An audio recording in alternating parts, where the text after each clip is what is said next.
Welcome to Codecrafters, and this video we are going to solve a Hackerrank solution for Java Stdin and Stdout 2. Okay, in the previous one of the lectures of Hackerrank, I tried solving Java Stdin and Stdout 1, and this is about the second problem. So if you want to watch this video, please watch the before video first because you'll be familiar with the normal basic input of integers, and then you can come to this video which deals with not only integers but also inputting the data type like string and double. So there are some points which we need to remember and keep in mind, and let's just get to the problem statement and we'll solve along the way. So in this challenge, you must read an integer, a double and a string from Stdin and then print the values according to the instructions in the output format section below. So to make a problem a little easier, the portion of the code is provided in the code provided for you in the editor. So simple, the problem statement is really simple. The first line contains an integer, second line contains a double, and the third line contains a string. And there's a specific output format here. You have to print the string first, then the double, and then the integer. Let's get to this problem. So to the solution part, first we are getting an integer, which is normal way. You already know. You'll just use the scanner class object, and then you'll call the nextInt method, right? So let's create a variable named int I, and then let's use the scanner class object, which is a scan, and nextInt. NextInt is the method used for inputting an integer number. Okay. After this, we need to input double, right? So you'll be creating a variable of the data type double, that's D, and then you're using the same scanner object, and next double will be used for inputting the double data type. And next we have the integer. So let's say string s is equal to scan dot next line is used for inputting string. But this is going to have a small problem here, or like let's say a small issue here.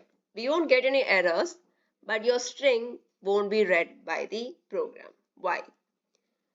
Here we use scan.nextInt, and then after that scan.nextDouble will be used, right? So if you are actually using next line after nextInt or nextDouble, that will cause a problem. Why?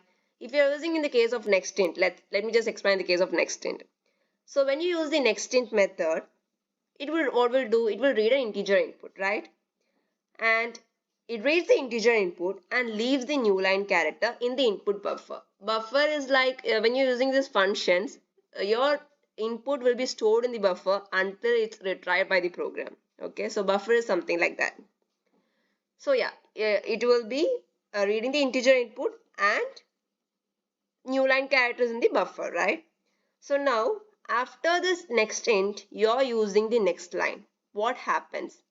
This new line character, its work is to read the input, but it's still in the input buffer and it's not outside it. So there's nothing.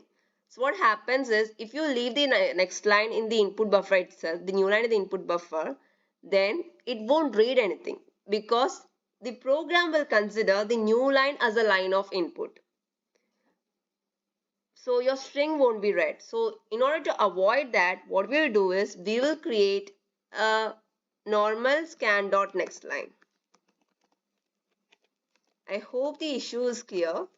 You'll just read it here, what they've given here.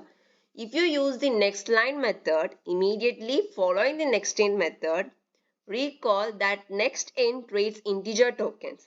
Because of this, the last new line character for that line of integer input is still queued in the input buffer, and the next line will be reading the remainder of the integer line, which is empty, because the new line character is just empty. We are not inputting anything inside it because it's already in the input buffer of the integer input, right? It's not in the string input.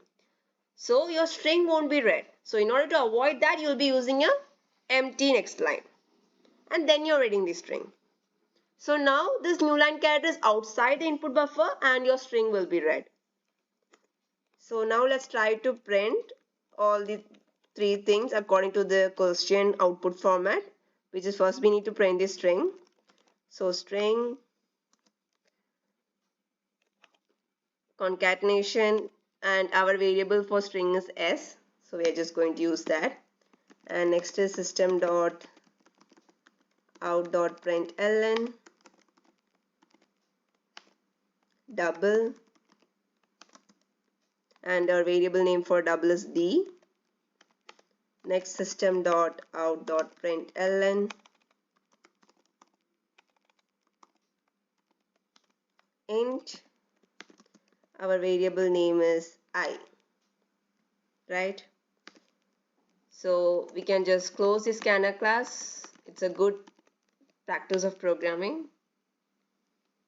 Let's try to run the program now. Yes, it's right. Sample case, test case 0 and 1 is passed. So let's just submit the code. Yes, all test cases are passed successfully. Thank you. And you have earned your first star. Yeah.